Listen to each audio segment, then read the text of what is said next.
Olá pessoal, tudo bom? Ismael Nazaro aqui. Estou abrindo uma sessão nova no canal para falar sobre o que eu estou lendo, especificamente na área de literatura, que é uma das minhas paixões. E eu vou começar com uma obra que eu gosto demais, que eu me apaixonei, que foi o Conto da Aia, da Margaret Atwood. Tem um livro aqui comigo, ele é muito, muito, muito bom de ler. A capa é bastante sugestiva. Ele tem 366 páginas em média. Minha edição é a edição da Rocco, né? É a editora Rocco. E é de 2017. Nós temos aí uma imagem da escritora, a canadense, escritora canadense Margaret Atwood. Esse livro foi lançado mais ou menos em 1985. E assim, é bastante atual porque fala da condição da mulher, principalmente da condição da mulher. E quando você o lê, você pensa que essa coisa não está distante da gente, não. No dia a dia a gente pode ver isso, há décadas atrás a gente podia ver isso. E a escrita dela é bastante sugestiva, porque ela escreve no presente. E assim, ao escrever no presente, ela faz um jogo de sentido para dizer que o que se passa no livro dela ainda está acontecendo. Então ela faz um link entre a realidade e entre a narrativa por meio do tempo verbal. É muito, muito interessante. Nós temos aí a capa. Nessa capa nós temos uma cobra, nós temos a aia, nós temos uma árvore atrás, um pássaro e ela segurando tipo um bastão em chamas. É bastante sugestivo porque toda a narrativa ela é uma distopia teocrática. Por ser uma distopia teocrática, quer dizer que as leis que regem essa sociedade são baseadas na religião. E aqui nós temos vários elementos da cultura judaico-cristã quando você lê o livro. Nessa capa nós temos aqui, por exemplo, a cobra, relacionada ao pecado original, que instigou os dois personagens mitológicos, Eva e Adão, a cometerem o pecado e serem expulsos do paraíso. Nós temos a Aya, a própria mulher, com relação àquela que incentiva o pecado, incentiva Adão a comer a maçã. Nós temos a própria cor do vestido que ela usa, da bata que ela usa vermelho, também relacionada ao sangue menstrual e a própria ideia da concepção, a ideia de uma da mãe, né? O vermelho da mãe. Nós temos aqui uma imagem da série, existe a série com 3 temporadas. Eu conheci a primeira série e fiquei apaixonado, depois eu comprei o livro. O livro é bem baratinho, 22, 23 reais, e vale muito a pena, porque daqui a pouco a gente discute sobre isso, mas porque tem questões que a gente precisa pensar sobre. Então nós temos aí uma imagem da série em que está dividido. De um lado nós temos a personagem sem a vestimenta da Aya e do outro nós temos a personagem com vestimenta da Aya. E assim, pelo menos a leitura da imagem, quem assiste a série dá a perceber que está falando dos momentos. Porque na série nós temos um momento presente em que ela é Aya e nós temos um momento em que o regime totalitário está se instalando. Há esses flashbacks em que mostra ela em liberdade e ela enquanto Aya. E como o sistema vai sendo instaurado. É muito, muito, muito interessante. Essa sociedade presente em Um Conto da Aia, ela é dividida em ela castas, vamos colocar assim. Ou então em segmentos rígidos. Por exemplo, nós temos um comandante. Comandantes são homens héteros que podem ler e são os senhores, podemos colocar assim. As esposas dos comandantes são mulheres com poucos vamos colocar com poucos direitos. Elas não, você vai assinar um marca-texto, elas podem cuidar do jardim, elas podem cuidar um pouco da casa, podem fazer crochê, mas geralmente elas são estéreis e por isso que elas precisam das aias, porque as aias são elementos para procriar. Temos as tias, que são personagens para educar e criar aias, e também esposas dos comandantes, colocar as regras como se comportar e como agir, e são pessoas que castigam severamente aqueles que não seguem. Temos os olhos, que são pessoas destinadas a vigiar se o sistema está sendo seguido, as regras estão sendo seguidas. Martas, pessoas voltadas, mulheres voltadas para serviços domésticos. As aias, mulheres voltadas para a reprodução. Uma vez por mês elas são estupradas para poder ver se conseguem ter um filho do comandante, porque geralmente as esposas são estéreis. As econo-esposas, que são esposas de homens que não têm tanto prestígio na sociedade. Elas geralmente conseguem reproduzir por si mesmas. E as colônias são locais para onde as mulheres que desobedecem vão. Desobedecem o regime. Então, um regime assim, muito fechado, muito totalitário, com regras rígidas. Se você assistir a série, você vê constantemente guardas com armas nas casas, em todo canto que elas vão. É interessante dizer que no livro as mulheres não são mais permitidas ler. No lugar, se elas forem pegas lendo, provavelmente elas são um olho delas é retirado, um dedo delas é arrancado, amputado. Tem esses castigos bem severos. E não existe mais na sociedade deles, que é chamada de República de Gilead, que são os Estados Unidos no futuro, um futuro aqui, né, visionado, visto pela autora. Nesse futuro, não existe mais as mulheres não podem mais ler no lugar das placas com nomes, existem imagens. Por exemplo, se é uma padaria, não tem o nome padaria, vai ter imagem de pães. E assim, com todas os demais locais onde elas podem ir, né? Elas só podem andar se for aos pares, porque uma vigia a outra. E quando elas concedem filho a uma família, elas são transferidas para outra família para poder, né, continuar o ciclo de reprodução. Então, isso é uma coisa bem grotesca. Quando você vê o livro é muito, muito, muito maravilhoso. Quando você também assiste a série, você sente assim uma repulsa por aquilo. A junção entre religião e política nunca foi boa, principalmente porque gera autoritarismo. E as pessoas que estão à frente nunca sabem lidar, porque não existe mais democracia. É sempre a visão de uma classe, sempre a visão de um grupo que é imposta aos demais. E quem não seguir é punido. Nessa república de Gilead, por ser uma república teocrática, né, então as regras são baseadas nas crenças religiosas. Sempre.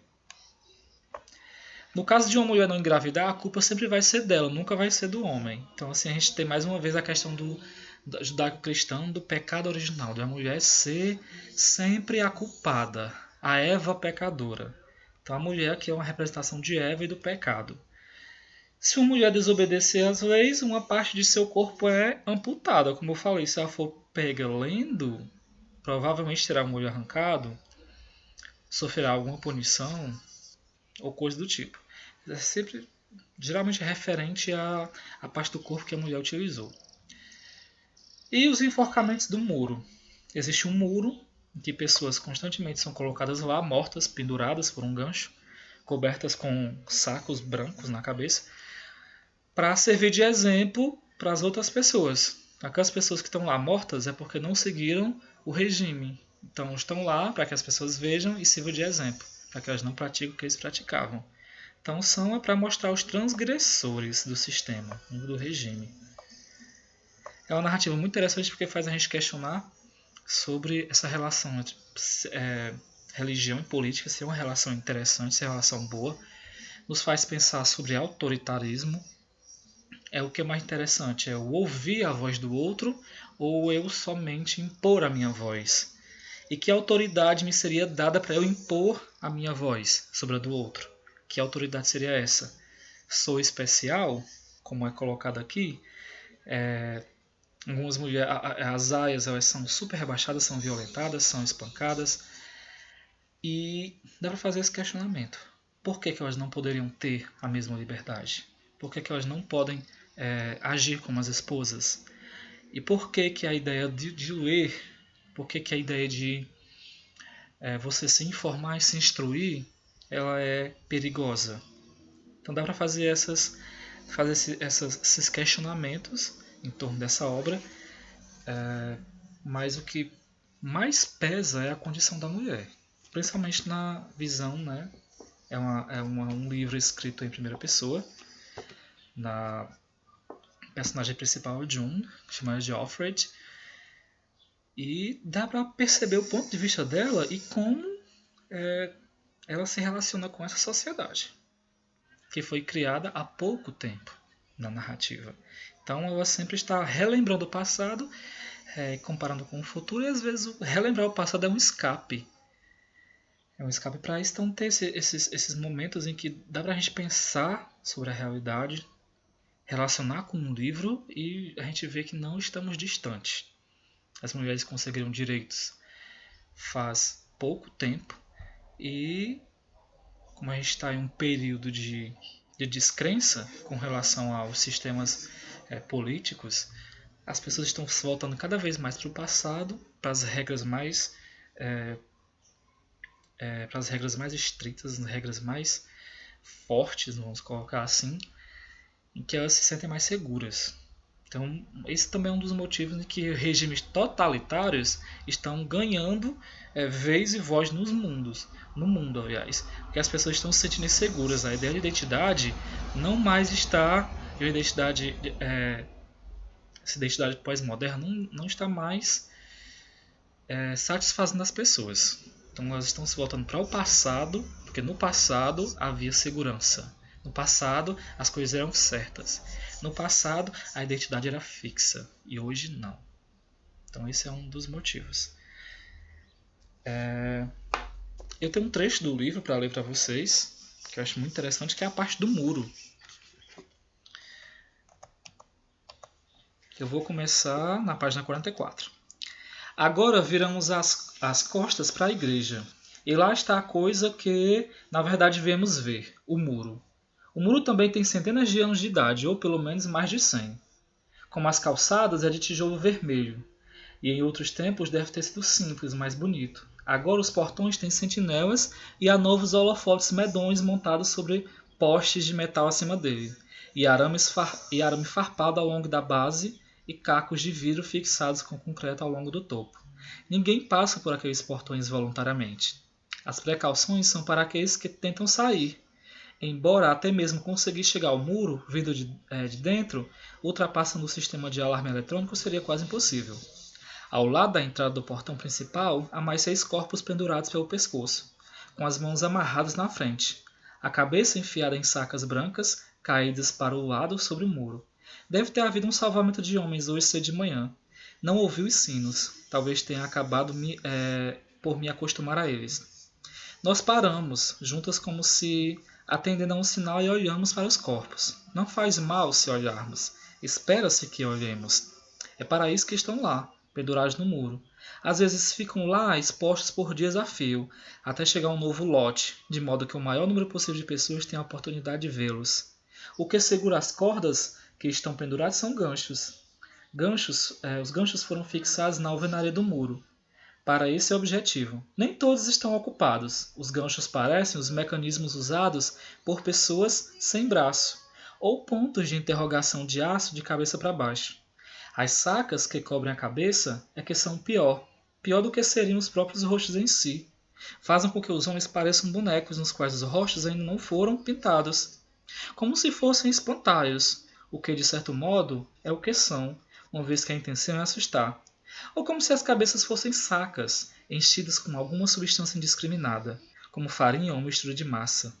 É o peso evidente das cabeças, sua vacuidade, a maneira como a gravidade as puxa para baixo e como não há mais vida para fazer com que se levantem. As cabeças são zeros. Então dá para perceber assim que, pela descrição do muro, foi um objeto criado, um objeto criado para poder as pessoas olharem para ele e expor pessoas que são contra o regime. Gays, por exemplo, lésbicas, cometem um crime de gênero E a gente já tem um reflexo da cultura judaico-cristã em que a mulher foi feita para o homem e o homem foi feito para a mulher. Então, se há esse desvio, é errado, Deus não gosta. Então, há essa transferência para a narrativa, em que nós temos o crime de gênero. Os médicos também cometem os crimes antigamente de aborto e hoje, assim, o aborto nessa sociedade é marginalizado, ele é criticado e os médicos, os arquivos, se eles cometer fizeram algum aborto no passado, eles procuram os arquivos e esses médicos são punidos. Então, assim, é uma coisa muito grotesca e atual. A gente não é para pensarmos que é uma coisa que já está superada, porque não é. Essas questões relacionadas à mulher, elas estão um pouco mais abrandadas por trás dos panos, mas ainda sobrevivem. Ainda há preconceito, mulher recebendo menos que o homem, mulher deve ficar em casa, cuidando da casa, cuidando do marido. E tudo isso revela a fraqueza do sistema patriarcal com, né, sua base de sustentação religiosa. Então sugiro demais a leitura do livro, sugiro assistirem a série, tem 3 temporadas e é maravilhosa.